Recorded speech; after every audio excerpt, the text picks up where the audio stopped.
Hello everybody, welcome back to Combe Valley Campers. Today we are at Camper Marmalade in East Sussex and we are just having a look around the campsite, around the car park, interviewing people and their vehicles.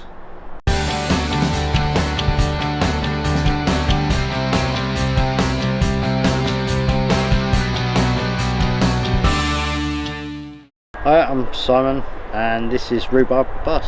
This is a T3 and she's a 1985 Caravelle with a 1.6 diesel engine in it, and slowly and gradually over the past 2 years we've done a few conversions to it to suit our needs. And it looks really personalised. You've done all the work yourself? Yeah, everything in here we've done ourselves. My wife's done all the upholstery, I've done all the woodwork with a fully working oven, and yeah, it's been a bit of a labour of love, this one. Love it. And how long have you owned it, did you say? We've had this one 2 years. 2 years? Yeah. Blimey. Yeah. That's brilliant. You've done a lot in 2 years. Yeah. There's still a few things left to do, like gradually getting around to do body work, eventually get a new spray job done on her. There's a few areas that start to show through with the dreaded seam rash. It's yeah, it's been good. And how do you use it? Do you use it as a daily? Do you use it as just a show car? We've been using it as a daily mostly, but now we've bought the T4 to take a bit of the strain off it. But now she's normally an everyday vehicle. The girl sits three in the back, and yeah, we've done a few shows with it.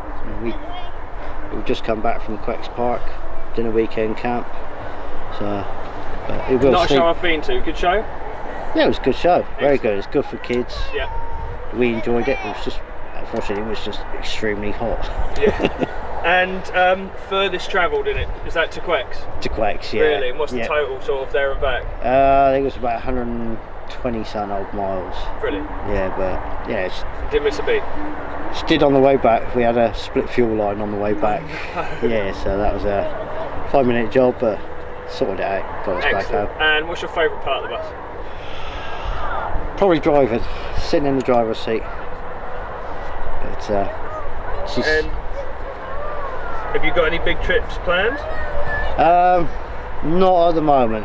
Not until the kids are older and left school, and she's up to how we want her, like engine wise and reliability wise. And then we're thinking of skipping off abroad, doing a few little tours around. Excellent. And then yeah. And got a favourite memory of it being in the bus, or was that with the kids or at a show, or? Probably last year at the bus stop. We parked up and camped on the beach for the night, and unlike everyone else, everyone parked facing the sea. We parked along the sea and just woke up in the morning, just opened up the doors and just sea in front of us. Absolutely amazing. So you've built this van yourselves, yeah, and you're absolutely living it. Absolutely loving it. Brilliant. Okay, well, thank you so much. No worries. Yeah, so I was walking into the garden the other day, I have a big bucket of horse manure. My neighbour said to me, "What on earth are you doing that with?" I said, "I'm going to put it in my rhubarb." He said, "That's weird, I prefer custard on mine."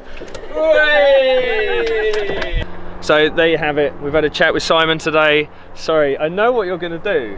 He's in there, he's just going to pop his head up in the background. There he is. Hi. Just checking out the floor in there, it's quite nice. So there we have it. We've just done our interview with Simon and his awesome bus, Rhubard. Really good bus, really good family story with it, and it's just another one of those lovely buses that people actually love to own and get out there and just enjoy.